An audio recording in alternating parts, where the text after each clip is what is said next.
Là, on va me faire demander, genre, pourquoi t'as tellement de Bibles, c'est toute la même affaire, pis toutes des histoires contées par des vieux fous dans le désert. Ah, wesh. Je le sais bien depuis le temps que la seule manière de progresser, c'est de peser sur record et de se mettre un petit peu dans le bain. Mais câline débine que c'est difficile de parler de ce que je veux parler. Ouh. Bon, j'ai installé toutes mes bibles là, et puis, genre 3 jours après, c'est là qu'on va en parler parce que dans les 2 épisodes précédents, je voulais, en fait, contextualiser pourquoi je prenais tellement la Bible au sérieux. Je voulais juste contextualiser pourquoi est-ce que ça m'importe tant que ça, la Bible. Et je voulais apporter un contexte à ça. Et c'est pour ça que j'ai parlé de la messe, c'est pour ça que j'ai parlé de la prière, c'est que je me disais que c'était comme une progression logique du déroulement de la messe pour arriver à la Bible. Et finalement, donc, voilà, 3 jours après, on va en parler. Mais le gros problème, c'est que ça fait tellement longtemps que j'essaye de m'écrire des points à aborder et à chaque fois je me dis mais ça faut que j'entre ça en contexte, ah mais ça aussi ce point là faut que je le mette en contexte, faut que je mette telle chose en contexte, puis le contexte faut que je le mette en contexte lui aussi parce que ça a bien beau être mon sujet préféré au monde, j'ai aucune idée de comment en parler. Alors m'arrêter de me casser la tête, je pèse sur record et advienne que pourra, c'est la méga ultra bonne franquette. J'ai préparé des notes. Bye bye les notes. On peut commencer en rendant grâce à Dieu. Merci Seigneur, juste d'utiliser ma voix pour parler de toi et de ta parole révélée. Qu'il advienne ce que tu veux avec les mots qui suivent. Alors, voilà. Moi j'ai confiance que c'est dans ces petites choses-là, le Seigneur a dit de ne pas se préoccuper de ce qu'on va dire pour notre défense, que l'Esprit Saint va nous assister lui-même. Alors, ben parfait, mettons ça à l'épreuve un petit peu. Bon, c'est sûr que je suis pas en train de dire par là qu'il faut absolument improviser tout ce qu'on fait et que c'est mal de se préparer. Hein. C'est juste que je prends un verset hors contexte et je lui fais dire un petit peu ce que je veux. Alors, allons-y, bonne franquette. Viva Cristo Rey. Ah, alors moi je filme ça un dimanche, je vous souhaite un joyeux jour du Seigneur. Et puis, voilà, on y va en toute simplicité, en toute sincérité pour parler du sujet qui m'est le plus cher au monde. Et ça, c'est la Bible. Et comme je viens de dire, je sais pas par où commencer. Jusqu'où arrêter la contextualisation, ça dépend vraiment de à qui je m'adresse, hein, finalement. Et j'ai décidé il y a quelques jours que j'allais m'adresser pour les prochains épisodes à ces personnes qui ont besoin d'un affermissement de la foi puis de la conviction en l'efficacité de la messe. Et donc, on a contextualisé plusieurs choses dans les 2 épisodes précédents, et je pense que c'est suffisant. Dans le but d'assister ces âmes, vous qui êtes mes frères et sœurs dans le Christ, vous qui avez peut-être une sorte de remise en question de qu'est-ce que c'est que la parole de Dieu. Quand on arrive à la messe et qu'on fait les prières, on a déjà parlé de ce que c'est la prière. OK, ben, dès le début de la messe, on est immergé dans la parole de Dieu. Quelques minutes après que la messe soit commencée, après les prières d'entrée, on s'assoit à la table de la parole de Dieu. Typiquement, on a une lecture de l'Ancien Testament, on a un psaume de l'Ancien Testament aussi, on a une lecture des Épîtres dans le Nouveau Testament et on a l'Évangile dans le Nouveau Testament aussi. Et vous seriez peut-être surpris à quel point, particulièrement dans le monde catholique, la connaissance des Écritures est pauvre. Et je suis pas en train de dire qu'il faut connaître par cœur la Bible, là. Même s'il n'y a aucun mal à ça et que ça serait extrêmement enrichissant là, pour votre vie spirituelle, ça c'est sûr, mais c'est pas en rien une obligation là, de connaître la Bible en tant que telle, mais de connaître qu'est-ce que c'est. Qu'est-ce que c'est la Bible? Nouveau Testament, Ancien Testament, qu'est-ce qu'on veut dire quand on dit que c'est la parole de Dieu? Qu'est-ce que ça veut dire? Est-ce que c'est un livre qui est infaillible? Est-ce qu'il faut le prendre littéralement? Est-ce qu'il faut le prendre juste métaphoriquement? Est-ce que c'est juste des symboles? Est-ce que tout ce qu'il y a dedans est absolument parole incontestable, littérale de Dieu, ou c'est plus compliqué que ça? Et vous devinez bien que c'est plus compliqué que ça, mais que oui, c'est la parole de Dieu. Mais bref, toutes ces questions-là, je crois que dans la pensée populaire, ben, même au sein de l'Église catholique, les réponses ne sont pas tout à fait uniformes, alors qu'elles devraient pas mal l'être, là. Parce que surtout, la Bible n'est pas un recueil de citations de réconfort sur Instagram, là. Autant la Bible peut être très réconfortante, autant la Bible peut nous challenger, peut nous bouleverser, peut être difficile, peut être violente et peut sembler avoir des contradictions, des dispositions, des manières de faire qui sont difficiles à réconcilier entre elles, peut avoir un langage extrêmement mystérieux, et pourtant, c'est le livre le plus profond du monde parce qu'il est révélation divine. La Bible nourrit absolument toutes mes réflexions. Tous les épisodes que j'ai sortis jusqu'à maintenant, c'est tout le temps un chapitre que j'ai lu de la Bible qui m'a inspiré la réflexion. Et c'est tout le temps ma connaissance des Écritures qui a nourri la réflexion pendant que je parlais du sujet en question. Tout le temps. Et pourtant, je sais pas comment parler de la Bible elle-même. J'aurais donc bien aimé ça, moi, quand je venais de me convertir il y a 2-3 ans, d'avoir une espèce de guide de comment lire la Bible. J'avais l'ambition de faire quelque chose comme ça, mais je ne saurais même pas par où commencer. Mais on va essayer. Ici et maintenant, de tenter une ébauche de réponse. Et surtout, finalement, je crois, le plus important pour le pratiquant de tous les jours et le pratiquant du dimanche, qu'est-ce que c'est la parole de Dieu? La table de la parole de Dieu. Qu'est-ce que ça veut dire? Comment ça peut nous nourrir? Comment plonger dans ce bel univers-là, en toute simplicité et en toute vérité? Commençons donc direct avec ça. La Bible est la parole de Dieu. Cool, super. Qui dans la pièce ici sait ce que ça veut dire, ça? Les deux là, qui m'écoutent. Là. Mais la Bible est la parole de Dieu, c'est bien. C'est parfait. Et on le sait. Mais j'ai l'impression qu'on ne sait pas vraiment ce que ça veut dire. C'est pas évident de savoir. Qu'est-ce qu'on veut dire par ça? Parole de Dieu. OK. Mais encore, qu'est-ce que ça veut dire que la Bible est la parole de Dieu? Bon, ne partons donc pas de ce que moi je dis, là, parce que moi je ne suis qu'un homme et je ne suis qu'un pécheur que malgré toutes mes connaissances et tout ça, ben je suis un pécheur et je peux très bien me tromper. Cependant, nous avons une tradition qui nous vient des apôtres de Jésus et de leurs successeurs, qui est, on va dire, condensée dans ce fameux livre qui s'appelle le Catéchisme de l'Église catholique. Et puis, voyons voir ce que le catéchisme nous dit qu'est la parole de Dieu. Article 3, la Sainte Écriture. Le Christ, parole unique de l'Écriture sainte. Dans la condescendance de sa bonté, Dieu, pour se révéler aux hommes, leur parle en paroles humaines. En effet, les paroles de Dieu, exprimées en langue humaine, ont pris la ressemblance du langage humain, de même que le Verbe du Père éternel, ayant assumé l'infirmité de notre chair, est devenu semblable aux hommes. À travers toutes les paroles de l'Écriture sainte, Dieu ne dit qu'une seule parole, son Verbe unique, en qui il dit tout entier. Pour cette raison, l'Église a toujours vénéré les divines Écritures comme elle vénère aussi le corps du Seigneur. Elle ne cesse de présenter aux fidèles le pain de vie pris sur la table de la parole de Dieu et du corps du Christ. Donc, remettons le livre à sa place. Prenons une gorgée.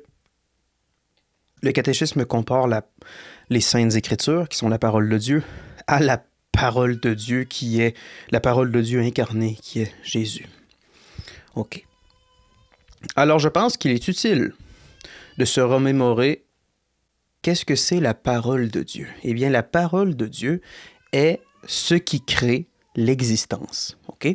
Quand on lit le livre de la Genèse au chapitre 1, nous nous rendons compte que Dieu dit et cela fut. Dieu dit si c'est ça et cela fut. Dieu dit que la lumière soit, la lumière fut. Dieu dit qu'il y ait les cieux qui séparent des cieux et cela fut. Dieu dit qu'il y ait de l'eau, il y a de l'eau. Dieu dit qu'il y ait des animaux, il y a des animaux. Dieu dit qu'il y ait des humains, il y a des humains.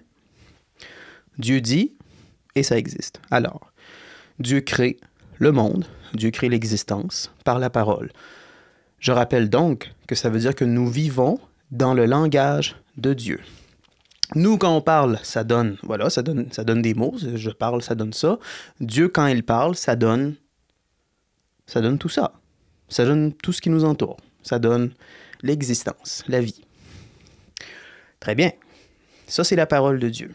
La parole de Dieu donne l'existence. Et comme les mots que je dis dans mon langage pointent vers l'origine de ces mots, pointent vers moi, eh bien, la création tout entière, étant le langage de Dieu, pointe vers son Créateur. Donc, Dieu est un Dieu qui par la nature même du fait qu'il parle, et Dieu est un Dieu qui se révèle. Et il se révèle même premièrement dans sa propre création. Tout ce qui est de créer, le fait qu'il existe quoi que ce soit, alors qu'il n'aurait pu ne rien exister au monde, pointe vers une origine de l'existence, pointe vers une source de l'existence.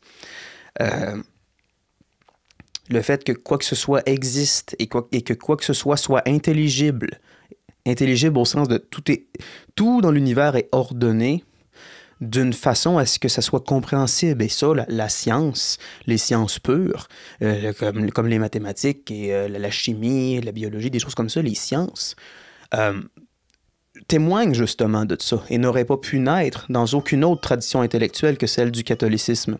Parce que justement, le monde est intelligible. Le fait que le monde soit intelligible et qu'il soit logique et codé et ordonné pointe vers une origine de cet ordre, justement. Donc voilà, Dieu parle pour créer le monde et Dieu se révèle à travers les choses créées. C'est pour ça que dans l'Épître de Saint Paul, il dit que notre propre conscience nous condamne, même à ceux qui n'ont pas eu de révélation divine. Dieu se révèle et son existence se révèle même aux païens, même au peuple avant le peuple juif, avant Jésus, avant tout ça. Dieu révèle son existence à travers la création. Et par les lois naturelles, Dieu révèle aussi comment participer à sa vie. Donc, nous sommes tous sans excuse d'être sous l'esclavage du péché. C'est ce que dit Saint Paul. Et c'est de cette manière-là que je comprends, et que d'autres, ça vient pas de moi, là, d'autres théologiens comprennent ça aussi. Maintenant que ça c'est dit, cette parole-là, qui a créé l'existence, est devenue quelqu'un. Le langage de Dieu, la parole de Dieu, s'est incarné, s'est enviandé, est devenu chair. Cette parole de Dieu, Dieu l'a incarné.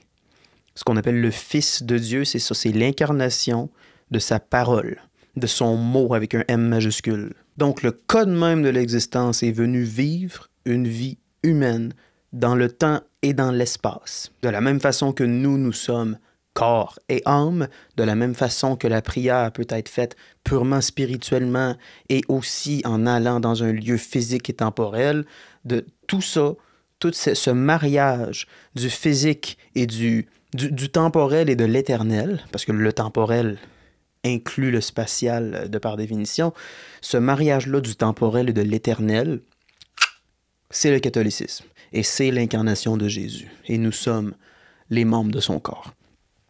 Donc, la parole de Dieu s'est incarnée et son nom est Jésus. Ce Jésus-là est venu s'incarner sur terre, il est venu naître d'une femme, carrément. Il est venu naître couvert de toutes sortes de liquides de naissance et en pleurant. Et il s'est fait envelopper de l'ange et voilà, dans une étape. Tout ça, on connaît bien l'histoire, joyeux Noël. Donc voilà, la parole de Dieu est venue vivre une vie humaine. Et est venue sauver l'espèce humaine en montrant le chemin, d'une part, et en prenant la responsabilité sur lui, en faisant le premier pas pour réparer ce que nous avons défait par notre esclavage au péché, par notre esclavage à tout ce qui nous éloigne de la vie à 100%. qui se trouve en quoi? Ben, dans la parole de Dieu qui est créatrice de l'existence. Et nous ne sommes pas en phase avec cette parole-là.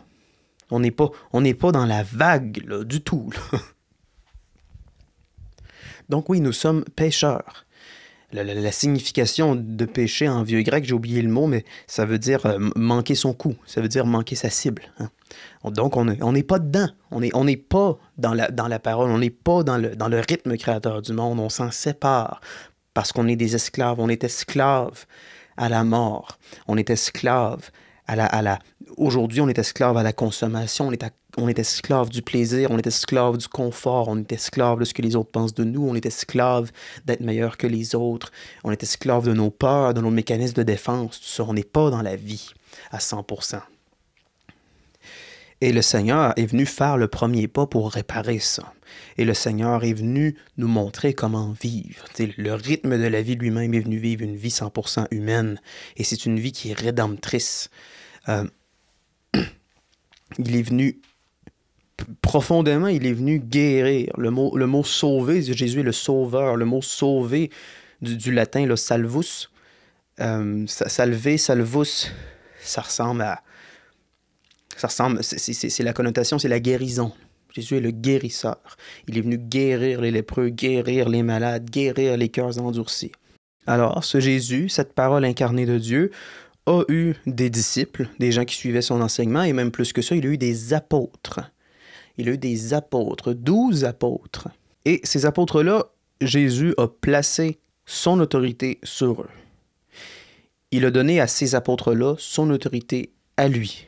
Et il le dit dans l'Évangile de Luc, « Ce que vous aurez lié sur terre sera lié dans les cieux. Ce que vous aurez délié sur terre sera délié dans les cieux. À vous est donné les clés du royaume. » Il a donné son autorité à eux. Son esprit, le lien qui unit la parole à celui qui a prononcé la parole, le lien qui unit le Fils au Père, cette espèce de lien-là, qui est l'amour même, il a donné ce lien-là à ses apôtres. Et ces apôtres-là et leurs successeurs ont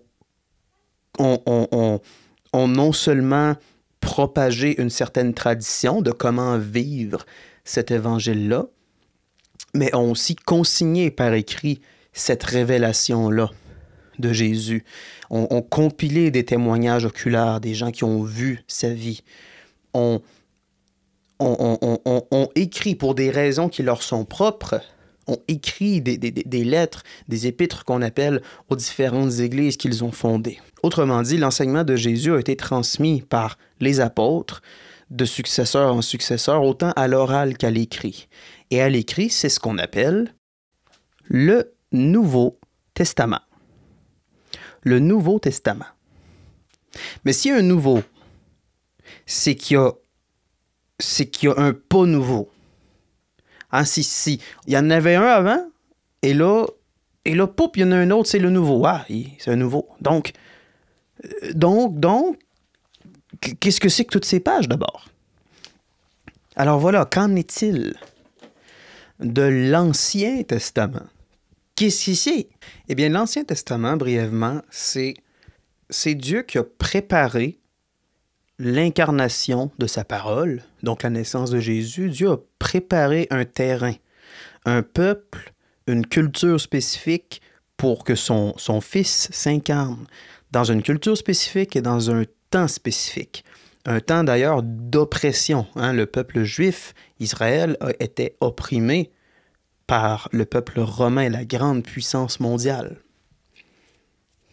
Pour encore rejoindre cette réalité intemporelle que Dieu agit à travers les prisonniers du monde. Dieu a comme pris le plus petit des peuples, le plus minable dans un sens, là, qui est celui qui était le plus susceptible d'entendre sa parole. Alors, l'Ancien Testament, ça raconte l'histoire de comment Dieu a préparé le terrain pour la venue de son Fils. Donc voilà, l'Ancien Testament compte la naissance du peuple d'Israël et ses origines et l'attente du Messie, qui est Jésus. Alors, de cette même façon que Dieu place son esprit dans les apôtres, que Jésus place son esprit dans les apôtres, l'Esprit Saint, l'Esprit Saint, donc, qui inspire cette espèce d'autorité divine. De cette même façon-là, d'une façon qui est similaire, en tout cas, Dieu place son esprit dans ce qu'on appelle les prophètes. Grosso modo, ces prophètes-là sont les auteurs de l'Ancien Testament. On pourrait parler très très longtemps de tout ça, mais on peut commencer par Abraham, qui est tout simplement celui qui a eu la foi. C'est lui qui va donner naissance à Isaac, qui lui va donner naissance à Jacob, qui va devenir Israël. C'est Abraham, à la fin de sa vie, à la fin de sa vie, Abraham avait genre 90 ans et sa femme était stérile. Et Dieu lui dit, fais-moi confiance, quitte le pays de tes parents, quitte la maison de tes parents et va vers cette terre que je vais te donner et je vais faire de toi un peuple aussi nombreux que les étoiles du ciel. Donc, autrement dit, Abraham est la position de foi, de confiance au Dieu créateur de l'univers, de confiance en sa bonté, de confiance qui peut faire l'impossible. C'est cette espèce de confiance-là, malgré la vieillesse, malgré l'impossibilité, là. C'est lui qui a eu espoir contre toute espérance. Il a espéré quand même. Et ça, c'est ce que saint Paul nous dit de lui, d'ailleurs. Contre toute espérance, il a espéré. Donc, c'est pour ça qu'on l'appelle le père de la foi. C'est celui qui a eu la foi. Et c'est de lui que va naître le monsieur Israël et ses enfants qui vont donc donner leur nom aux 12 tribus d'Israël, qui vont donner le peuple d'Israël, chez qui Jésus va naître, là. T'sais? Donc, Dieu a préparé ce peuple-là par les prophètes. Et ces prophètes-là ont consigné cette révélation-là de Dieu, de par son esprit, ce lien-là avec lui, par écrit. Ça soulève la question, les prophètes, les apôtres, tout ça, est-ce qu'ils étaient comme possédés? Hein? Est-ce qu'ils étaient possédés par Dieu? Et est-ce qu'ils ont... Moi, je m'imaginais ça quand j'étais petit. Hein? Est-ce que les apôtres et les prophètes, ils étaient en transe, là, les yeux révulsés, là, et ils écrivaient, là, ils savaient pas ce qu'ils faisaient, ils se réveillaient, et puis waouh, j'ai donc écrit des belles affaires. Alors non, c'était pas le cas. Parce que de penser comme ça, c'est de penser à Dieu en termes de compétition. Dieu est en compétition avec nous. Et ça, c'est un problème auquel il est normal de faire face en tant que croyant. C'est de... Par exemple, je l'ai évoqué dans mon épisode sur la prière, ce problème-là qu'on peut avoir de OK, je prie le Seigneur pour qu'il se passe telle chose. À quel point est-ce que moi, il faut que je fasse quelque chose? À quel point est-ce que moi, je dois agir là-dedans? Et à quel point est-ce que moi, il faut que je laisse agir le Seigneur? Ça, c'est une grosse difficulté pour beaucoup de monde. Pour moi, ça l'est aussi. Mais ça, c'est toujours, hein, c'est une compréhension... On va toujours avoir une compréhension limitée de Dieu. Et ça, c'est une compréhension que moi et d'autres appellent une compréhension compétitive de Dieu. Mais il n'y a pas de compétition. C'est pas soit c'est la volonté de Dieu, soit c'est ma volonté à moi. Soit c'est Dieu qui agit, soit c'est moi qui agis. Parce que Dieu est l'existence même. Dieu est la source de l'existence en tant que telle, OK? Dieu est l'être. Dieu est être. Plus je suis avec lui, plus je suis. Plus je suis tout court. Et donc, mes actions ne sont pas nécessairement des choses que lui ne fait pas. Lui et moi, nous agissons... Lui, il agit en moi en utilisant ma propre volonté et même mes propres motivations.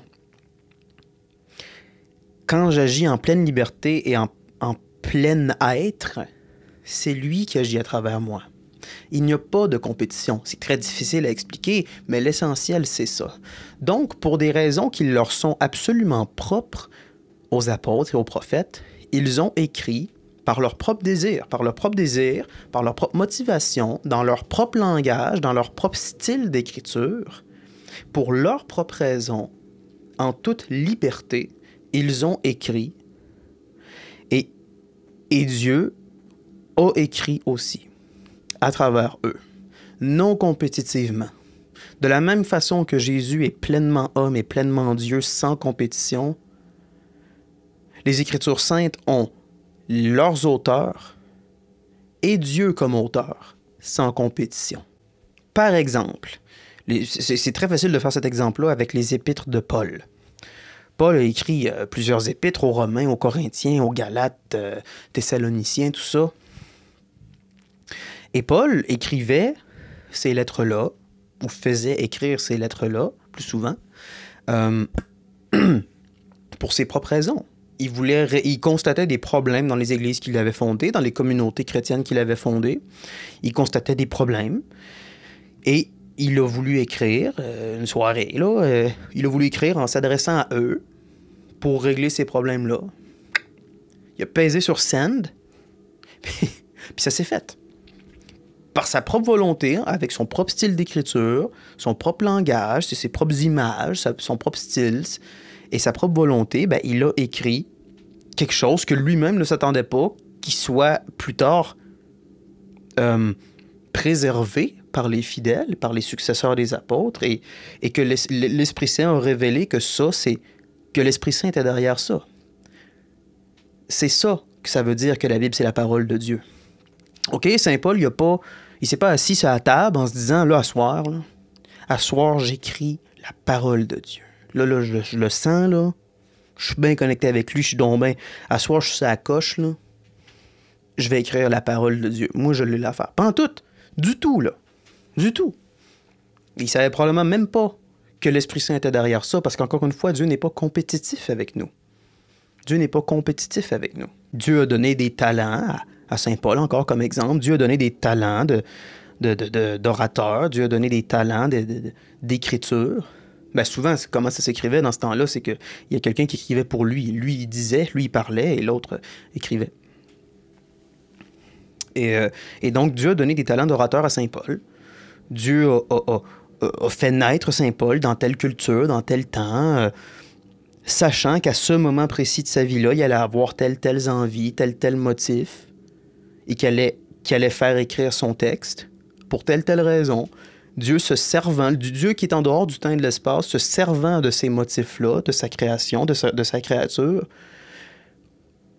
à ce moment-là, a fait participer son esprit à 100%. Et donc, les Écritures de Saint Paul, des prophètes, de tout ça, de toute la Bible, c'est l'Esprit Saint qui était derrière, sans compétition. Ça veut tout de même dire que ce qui est écrit dans la Bible est infaillible. Ce qui est écrit dans la Bible est vraiment parole de Dieu et est vraiment parole des auteurs humains aussi. C'est pour ça qu'on dit que Dieu est l'auteur de la Bible dans le langage des hommes, avec toutes sortes de styles d'écriture différents, avec toutes sortes de raisons différentes, avec toutes sortes d'auteurs différents, en dedans de 5000 ans de temps. Et c'est le même message. Et ce message-là, c'est l'unique parole de Dieu créatrice du monde, qui est Jésus. Et c'est ça, la révélation divine. C'est ça, la révélation divine. La révélation divine, pleinement, c'est Jésus. Chaque mot de la Bible, chaque verset, chaque passage, dans le fond, dit Jésus. Tout ce que dans l'Ancien Testament pointe vers Jésus. Moïse qui amène le peuple d'Israël à travers le désert et à travers les eaux de la mer Rouge divisée en deux, qui le fait passer à travers. C'est le baptême de Jésus. C'est Jésus qui passe à travers les eaux de la mort pour en sortir, pour libérer l'espèce humaine. C'est tout le temps le même code, le même message qui revient tout le temps. Ce message-là, c'est que Dieu nous aime. Ce message-là, c'est que nous sommes des esclaves et que Dieu nous aime tellement que s'il venait à vivre une vie humaine, il mourrait pour nous et pour nous montrer le chemin et pour nous sauver. Et c'est en plein ça qu'il a fait. L'arche d'alliance dans le peuple d'Israël qui contenait le pain de la présence, qui contenait le bâton du prêtre et qui contenait la parole de Dieu, les 10 commandements, des choses comme ça. C'est Jésus lui-même, qui est la parole même, qui est le prêtre ultime et qui est le pain de vie. Tout pointe vers lui, tout est lui. Chaque mot de la Bible, c'est Jésus, tout le temps. Et il ne faut pas se voiler la face, puis j'ai pas envie de vous vendre l'idée, là, du tout. Parce qu'il faut pas s'en cacher, la Bible est un livre qui est très difficile. La Bible est un livre qui est extrêmement riche. Ben, la Bible n'est pas un livre, hein. La Bible, c'est 73 livres. La Bible, c'est 73 livres, écrits en dedans de 5000 ans de temps, avec plein d'auteurs différents, alors une quarantaine d'auteurs différents, pour toutes leurs raisons personnelles et différentes, avec des styles littéraires profondément différents les uns des autres. Il y a de la poésie, il y a de l'apocalypse, il y a de la biographie historique. C'est pour ça aussi qu'il ne faut pas prendre la Bible littéralement. Parce que non, effectivement, il ne faut pas la prendre littéralement. La création de la Terre en 6 jours, par exemple, n'est pas à prendre littéralement. Mais pas nécessairement, je veux dire. Je pense pas qu'il y ait de mal à prendre beaucoup de choses là-dedans littéralement. Mais il faut vraiment connaître, premièrement, l'intention de l'auteur. Qu'est-ce que l'auteur lui-même, là, dans sa volonté humaine, qu'est-ce qu'il a voulu dire? Pourquoi il a écrit ça?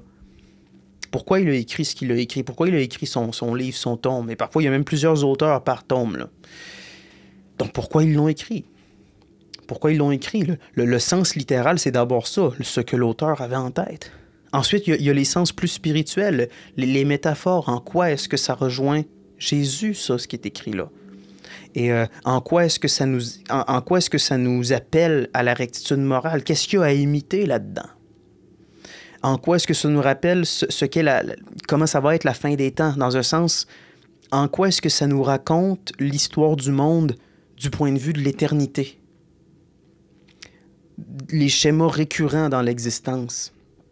Et ça, il y en a tout plein dans la Bible. Pratiquement chaque chapitre de la Bible peut être lu selon ces différents angles-là, tout en même temps. Et ça raconte, et tout ça raconte une histoire cohérente. Et si ça, déjà, c'est pas un miracle, ben je sais pas qu'est-ce qui est un miracle. Mais voilà, Dieu, dans sa condescendance, a voulu se révéler en partant par sa création, mais aussi, donc, Dieu se révèle dans sa création d'une manière que notre intellect peut saisir, mais Dieu, dans sa parole écrite et dans sa tradition, dans la tradition des apôtres, s'est révélé d'une façon qui ne nous était pas accessible intellectuellement. Le fait que Dieu est Père, Fils et Saint-Esprit, par exemple, c'est quelque chose que n'importe quel intellect n'aurait pas pu inventer, n'aurait pas pu deviner. On peut deviner qu'il y a un ordre dans l'univers et donc qu'il doit avoir une origine de cet ordre. On peut deviner ce genre de choses-là. Mais on ne peut pas deviner que Dieu est Trinité, par exemple. Mais voilà, déjà, je le sens, là, que je vais commencer à m'égarer, tout ça, parce que c'est déjà beaucoup d'informations. Mais je voulais juste remettre en contexte qu'est-ce que c'est les Saintes Écritures. Pourquoi on dit que c'est la parole de Dieu? Est-ce que c'est fiable? Est-ce que c'est pas fiable? Ben oui, la réponse c'est que oui, c'est fiable. Oui, c'est vraiment la parole de Dieu. Mais il ne faut pas le voir d'une manière compétitive. Il ne faut pas le voir d'une manière... Il ne faut pas le réduire à juste les auteurs étaient possédés, puis ce qui est écrit, c'est mot pour mot littéral et à prendre pour du cash. Il ne faut pas le voir non plus comme on peut l'interpréter comme on veut, puis dans le fond, il y a des choses de vraies, il y a des choses de pas vraies. C'est pas ça non plus, là. Vraiment pas. Grossière erreur. D'un bord et de l'autre, grossière erreur. C'est plus riche que ça. C'est plus riche que ça. Vraiment, là. Et la seule manière d'accéder à cette richesse-là, c'est de plonger dedans. C'est de commencer à s'immerger dedans. D'y prêter vraiment attention qu'on est à la messe. Et de la lire chez soi aussi. Parce que connaître la Bible, vu que c'est la parole de Dieu, ben la parole de Dieu, c'est qui? C'est Jésus. Connaître la Bible, c'est connaître Jésus. C'est savoir comment penser à lui. C'est savoir comment réfléchir notre propre vie selon le plan de Dieu. C'est savoir comment interpréter les choses qui nous arrivent dans la vie. Parce que la Bible, là, quand on commence vraiment à être immergé dedans, c'est un miroir. C'est notre propre vie. On se voit là-dedans. Tout est symbole pour notre propre vie. Moi, c'est ça qui m'a le plus impressionné les premières fois que j'ai lu la Bible, tout ça, et que je l'ai prise au sérieux. J'avais tellement cette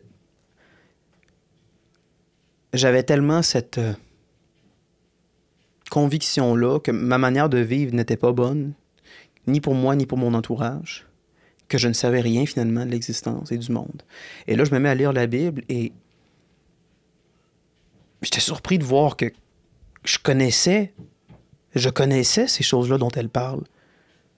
J'étais déjà allé à ces endroits-là, mais pas littéralement, mais je connaissais ça. Je connaissais ça, je connaissais ces épreuves-là. Et là, je vois comment les personnages ont bien fait et mal fait. Et je vois, hey, lui, il a fait telle chose de pas bien, puis moi, j'ai fait quelque chose qui ressemble beaucoup à ça dans une situation semblable. Et là, tu vois un autre modèle qui fait ça bien selon la volonté de Dieu, puis waouh, quel appel à l'abandon en lui, à l'excellence, quel appel à la confiance, puis à la confrontation volontaire de l'épreuve. Dans la confiance, comme Abraham, vieux et stérile, va dans une terre hostile et je vais faire de toi un peuple aussi nombreux que les étoiles. De cette même façon-là, moi, j'ai été face à l'impossible et j'ai vu comment je me suis rabattu sur ce que moi je peux contrôler et prévoir. Parce que j'étais esclave du contrôle encore. Et puis la vraie liberté est dans cette confiance-là à l'impossible.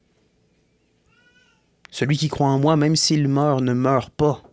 Le crois-tu? L'évangile de Jean, ça. Voilà. C'est sûr que je vais en reparler de la Bible comme ça. Et c'est sûr que je pense pas que j'aie vraiment rendu justice à pourquoi j'aime la Bible du tout, là.